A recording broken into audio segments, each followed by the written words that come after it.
আসসালামু আলাইকুম রহমতুল্লাহ তাআলা বারাকাতুহু। প্রিয় দর্শকগণ, আমরা ওযু করার পরে কি কি কারণ হলে কোন কোন মাধ্যমে আমাদের ওযু ভেঙে যেতে পারে সেটা আজকে আলোচনা করব।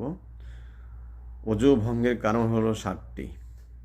১ নম্বরে হলো পায়খানা প্রস্রাবের রাস্তা দিয়ে কোনো কিছু বের হওয়া।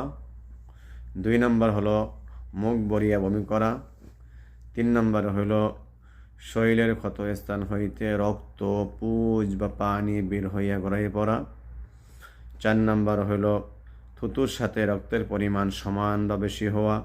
৫ নম্বরে হইল চিৎকার হয়ে হেলান দিয়ে ঘুম যাওয়া। ৬ নম্বরে হইল পাগল, মাতাল ও অচেতন হওয়া।